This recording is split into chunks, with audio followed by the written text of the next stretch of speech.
Hola, soy Jaime Piqueras, tutor en el aula de la UNED en Xàtiva. Bienvenidos a este espacio en el que vamos a realizar, dentro de los contenidos correspondientes al tema 4 de la asignatura Historia del Arte de la Baja Edad Media del grado de Historia del Arte de la UNED, un acercamiento al desarrollo que experimentó la arquitectura gótica durante los siglos XIV y XV, un periodo de profundas transformaciones en la Europa bajomedieval, derivadas en gran medida del impacto que tuvo la gran crisis de 1348 sobre las diversas sociedades del occidente europeo. La peste, con su enorme mortandad y la transformación demográfica que conllevó, la guerra crónica y el fortalecimiento definitivo de las monarquías como elementos rectores de la vida en sus diversos reinos, incidieron sobre la evolución de las formas góticas, que experimentarán unas características en parte comunes a todos los territorios y a la vez una serie de elementos diferenciadores. Como sabéis, todos los contenidos relativos a la recepción y el desarrollo del estilo arquitectónico gótico en los reinos de Castilla y Aragón serán la materia de un próximo espacio que dedicaremos en exclusiva a estas unidades políticas, que harán evolucionar la plástica gótica desde sus propias particularidades, es decir, que realizarán su propia versión del estilo sin olvidar la enorme difusión y alcance de un lenguaje plástico y arquitectónico que tendrá en estos dos ámbitos políticos algunas de sus máximas expresiones. Desde mediados del siglo XIV y en el contexto, tal y como hemos indicado, de la gran crisis de las sociedades feudales en Europa, aparecerán una serie de variantes o desarrollos arquitectónicos en todos los territorios europeos como evoluciones de la estética gótica. Por lo tanto, la primera cuestión que debemos tener en cuenta es que, al contrario que en fases anteriores, el flamígero carece de un centro difusor. Nació de forma coetánea en las zonas donde ya existían construcciones góticas. Por esta razón, ha tenido diversas denominaciones, según el lugar donde se ha materializado. En Castilla se le denominó inicialmente gótico isabelino, luego gótico reyes católicos y finalmente hispano-flamenco. En Portugal, manuelino, al coincidir su mayor desarrollo con el reinado de Manuel I a finales del siglo XV y comienzos del XVI. En Francia, flamboyant, por el aspecto de llamas de fuego de sus ornamentos en piedra, y en Inglaterra, gótico perpendicular. La realidad es que todos responden a unos planteamientos de ornamentación preciosista de los edificios. Parece como si Europa, duramente castigada por la peste y las guerras desde 1348, hubiera decidido girar la vista a la realidad cotidiana, tan cruda, y necesitara construcciones muy elegantes y extremadamente ornamentadas que mostraran belleza por encima de cualquier otra consideración. Algo que conectaría al flamígero en arquitectura con el contemporáneo estilo internacional de la pintura gótica, tal y como veremos en una próxima ocasión. Como las circunstancias en las que se desenvolvió la sociedad europea desde mediados del siglo XIV fueron claramente diferentes del periodo anterior, los siglos XII y XIII, en los que la expansión y el optimismo fueron notablemente mayores, los edificios tendrán en esta fase otoñal de la Edad Media planteamientos diferentes. La mística que se conseguía mediante el uso de la luz coloreada por vidrieras en las iglesias cede paso a una concepción de los espacios como elementos cerrados. Ya no se usan los grandes ventanales de los siglos anteriores, al contrario, el flamígero generará iglesias oscuras, con el cerramiento sólido de las estancias, en las que, eso sí, se exhibirán retablos cada vez más grandes y más elaborados. Con frecuencia también los muros se cubrieron de tracerías puramente ornamentales. Al exterior, las partes superiores de los edificios se cubren de numerosas agujas caladas, en las que el trabajo de cantería alcanzó cotas de virtuosismo. Como este es un elemento relativamente fácil de añadir a los edificios ya terminados, serán muchas las catedrales e iglesias construidas en periodos anteriores que se actualizarán al estilo flamígero mediante la inclusión de estas agujas y remates. Las cabeceras crecen en tamaño, se realizan girolas enormes que se convierten en otro lugar más de enterramiento, además de los exteriores de los templos y las capillas. También creció el número de estos espacios privados. Ahora se aprovechará cualquier posibilidad en los edificios para abrir un acceso a una nueva capilla para una familia noble, burguesa o para uno de los gremios de la ciudad. Las bóvedas de crucería pasan a ser progresivamente más complejas. Aparecen nervios secundarios y terceletes con numerosas claves. Los capiteles tienden a desaparecer, haciendo de los soportes haces de columnas, elementos geométricos. El esfuerzo decorativo genera una serie de nuevos arcos, carpanel, conopial, escarzano, mixtilíneo, formas que tendrán una gran presencia en los edificios laicos de la nobleza y de las ciudades. Pero por encima de todo, la talla de decoraciones en piedra, de base vegetal, alcanzó una perfección y desarrollo muy cercanos a la orfebrería. Otra de las cuestiones que marcan la diferencia del gótico de los siglos XIV y XV respecto de periodos anteriores es la tipología de los edificios, es decir, el carácter de las obras que se construyen, puesto que a partir de ahora los esfuerzos constructivos no van a ir dirigidos en exclusiva a los edificios religiosos. Las necesidades derivadas de la guerra, por ejemplo, endémica desde mediados del siglo XIV, desarrollaron la arquitectura militar y a la vez también las ciudades se dotarán de numerosos edificios góticos de carácter civil, como las lonjas o los ayuntamientos, sin contar, por supuesto, con la presencia de palacios para la nobleza. Las ciudades de este periodo, especialmente durante el siglo XV, se transforman y convierten en el punto de conexión donde interactuarán los agentes de las nuevas monarquías europeas,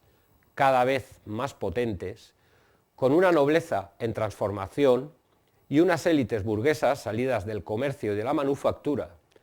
lo que significa que desde este periodo el clero ya no es el único elemento social que determinará la construcción de edificios y sus formas, sino que la diversidad de promotores de obras fue mucho mayor, por lo que repercutirá también en la diversidad del estilo. Tanto la nobleza como la monarquía, como las burguesías locales y, por supuesto, también los gremios y las corporaciones de oficios, encargarán obras que serán el reflejo de su poder en el ámbito ciudadano. Esto será especialmente visible en los Países Bajos, donde las oligarquías urbanas presentan un mayor desarrollo fruto de la producción y el comercio de paños, construyéndose en este periodo las tipologías que hemos mencionado. Las ciudades-estado italianas y también en cierta medida las de la Corona de Aragón actuarán del mismo modo y con la misma intención. Fruto de este nuevo panorama social y económico son edificios como las lonjas de Valencia o Mallorca, así como los palacios de la Generalitat de Barcelona o Valencia. En cualquier caso, el panorama general será muy diverso y complejo, no solo por los desarrollos locales del estilo en cada una de las zonas geográficas, sino también por la creciente presencia e influencia del Renacimiento italiano, que desde el 480 activará procesos de revisión de los planteamientos arquitectónicos que inicialmente se materializarán en la inclusión de elementos ornamentales de raíz italiana, tal y como ocurrió en Castilla y en Portugal. La denominación de flamígero para este estilo se circunscribe al ámbito francés, aunque por extensión la usemos también en otras manifestaciones. La Guerra de los 100 años entre las monarquías francesa e inglesa paralizó literalmente la construcción de numerosas iglesias francesas que se finalizarán ya en el siglo XV en flamígero. Esto hará que sean las fachadas los lugares donde primero se aprecian las nuevas formas, ya que esta fue la parte de las iglesias que se construía en el último lugar. El gótico, que se había manifestado en siglos anteriores como un alarde estructural, pasará a convertirse en un estilo decorativo en iglesias como Notre-Dame de l'Épine, Saint-Étienne de Toul o Saint-Séverin de París. La fachada convexa de Saint-Marc-Cloud de Rouen en Normandía, datada en 1434, es uno de los edificios más significativos o uno de los hitos más significativos del estilo, al haberse construido en este caso una fachada pantalla que cubre la que se realizó inicialmente y que presenta una gran profusión de elementos arquitectónicos decorativos, como gabletes y pináculos con ornamentación vegetal, en un alarde de barroquismo tardogótico. Por su parte, los reyes franceses, y especialmente Carlos V, acometerán la construcción de edificios como el castillo de Vincennes, que incluyó una capilla inspirada en la Sainte-Chapelle de París. Imitando a la monarquía, los grandes nobles de Francia, como el duque de Berry o el de Orleans, emprenderán la construcción de castillos y residencias cortesanas. La nobleza de raíz feudal se estaba transformando durante los siglos XIV y XV. Había emprendido un camino dependiente de la monarquía y en muchos lugares los nobles buscaban alianzas con las burguesías para su propia supervivencia. El panorama político europeo cambió radicalmente desde mediados del siglo XIV y los nobles pasaron a un segundo plano, perdiendo competencias y poder en favor de los reyes. Uno de los caminos para seguir manteniéndose en la cima del cuerpo social fue el servicio a la corona y, por supuesto, la cercanía y la asimilación en las formas de vida. Por lo que aquellos que pudieron superar estas nuevas circunstancias mostraban al resto de la sociedad su éxito mediante construcciones que se ligaban en sus formas a las que los reyes habían realizado para sí. Esta fue la razón de ser de un conjunto de palacios que rivalizaron en adoptar las lujosas formas del gótico flamígero. Por su parte, Inglaterra tomó desde 1350 un camino original y propio dentro de las formas góticas. Basándose en un elemento como las bóvedas de abanico, que a pesar de estar realizadas en madera y yeso, hicieron posible eliminar arbotantes y contrafuertes, y concibiendo la decoración de los edificios desde la linealidad, realizando mallas rectas que cubren los muros y delimitan los espacios de las vidrieras, se generó el estilo perpendicular que tomó forma en la Catedral de Gloucester para ser utilizado posteriormente en las de Canterbury, Winchester y York. El desarrollo de las universidades llevó por su parte a la construcción de los complejos de edificios de Oxford y Cambridge, creados en torno a los patios centrales y en donde el perpendicular fue la norma constructiva, generando unos espacios mundialmente famosos que inmediatamente identificamos con Inglaterra. En el ámbito del mundo alemán, o mejor germánico, en el que el modelo fueron las Hallenkirchen o iglesias de planta de salón, el gótico final fue muy complejo, ya que la propia configuración política en principados asociados aportaba una gran diversidad. Aparecieron una serie de arquitectos cuya personalidad hará avanzar las formas góticas en esta parte de Europa, como ocurrió en la Catedral de Praga, que se comenzó en 1344, donde se sustituyó al arquitecto francés Mateo de Arras por Peter Parler, de quien partió una saga de arquitectos responsables de la mayor parte de las obras del final del gótico en el área del Imperio.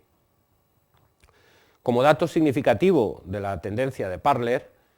debemos señalar que no solo destacó como arquitecto, sino que también se dedicó a la escultura, uno de los elementos ornamentales de los edificios góticos. Si bien el gótico de los siglos XIV y XV en los reinos hispánicos es la materia del próximo espacio, sí vamos a hacer mención del desarrollo del estilo en Portugal durante esta última fase, el denominado gótico manuelino, que se convertirá en un elemento de la identidad portuguesa, tal y como ocurrió en otras zonas. Es común con el resto de Europa la construcción de edificios relativamente simples, sobre los que se instalan las decoraciones. Quizá en este caso concreto haya que mencionar la pronta recepción, al igual que ocurrió en Castilla o en la Corona de Aragón, de elementos ornamentales procedentes del primer Renacimiento italiano. Por otra parte, los motivos ornamentales portugueses se vinculan directamente con la vocación marinera de la monarquía. Olas, sogas, anclas, corales y toda una colección de elementos relacionados con el mar serán los protagonistas en las tallas en piedra que ornamentarán interiores y exteriores de los edificios portugueses. Los monasterios de Batala y de los Jerónimos son obras clave del manuelino portugués, al igual que la Torre de Belém, un edificio en la salida del Tajo al mar que tuvo una finalidad fiscal. En definitiva, en la evolución del estilo arquitectónico gótico se puede establecer un paralelismo que parece muy claro respecto de las transformaciones sociales. Esta es una idea que aquí hemos señalado y que conviene recordar. Desde la fase inicial y de primera expansión en la que los constructores experimentan con las formas y hacen avanzar las técnicas y las estructuras de los edificios, introduciendo, por ejemplo, los sistemas de arbotante y contrafuerte para trasladar al exterior las cargas de la parte alta de la nave central, se pasó a una etapa, tras haberse difundido por toda Europa el nuevo estilo, que podríamos denominar como recesiva en lo estructural, ya que no solo no se introducen nuevos avances en los sistemas de construcción o en los planteamientos teóricos, sino que parece que hay una verdadera retirada respecto de las posiciones de innovación, y se produce un ensimismamiento sobre los aspectos meramente decorativos y ornamentales, simplificándose en términos generales los esquemas de los edificios. Parece que las sociedades europeas, tras los terribles sucesos de 1348 y las transformaciones que estos conllevaron, agravaron la polarización social, de forma que las capas más desfavorecidas vieron un deterioro de sus condiciones materiales de vida, mientras que una élite escasa, pero existente, de potentados, formada por miembros de la nobleza y algunos de la burguesía, acumularon competencias y poder, lo que derivó en la tendencia decorativa y las ornamentaciones recargadas propias de esta fase final del gótico. En la próxima ocasión finalizaremos los espacios dedicados a la arquitectura gótica con un recorrido por los procesos de recepción y desarrollo del estilo en los reinos de Castilla y Aragón, las dos unidades políticas ibéricas que acabarán el siglo XV en una unión dinástica propiciada por los reyes católicos. En ambos espacios existirán una serie de condiciones previas a la implantación del gótico que vienen dadas por su condición de reinos en expansión, ya que desde siglos atrás se encuentran en un continuo proceso de avance hacia el sur, la corona castellana, y hacia el sur y por el Mediterráneo, la aragonesa, lo que hará que las formas del nuevo estilo se depositen, por así decirlo, sobre un substrato cultural previo de marcado carácter islámico, algo que será especialmente visible en los desarrollos del gótico en Castilla y quizá en mucha menor medida en el ámbito aragonés, más en contacto con las realidades italiana y francesa. Los sucesos de mediados del siglo XIV también afectarán a las dos coronas, tanto la peste como los conflictos armados y la inestabilidad política, lo que se tradujo en la guerra de los dos Pedros, Pedro el Cruel de Castilla y Pere el Cerimoniós de Aragón, como en el resto de Europa, aunque el impacto en lo constructivo será más limitado aquí, al encontrarse finalizando el proceso de conquista peninsular ambos reinos y por ello dentro de dinámicas todavía expansivas que tuvieron su reflejo en nuevos edificios. Muchas gracias y hasta la próxima ocasión. Quería trabajar y seguir estudiando. En su día no tuve ocasión de estudiar. Para promocionar necesitaba una carrera. Organizo mi tiempo como más me conviene. Ahora formo parte de la mayor universidad de España. La trobaràs molt prop de tu. UNED, Centro Francisco Tomás y Valiente, cerca de ti.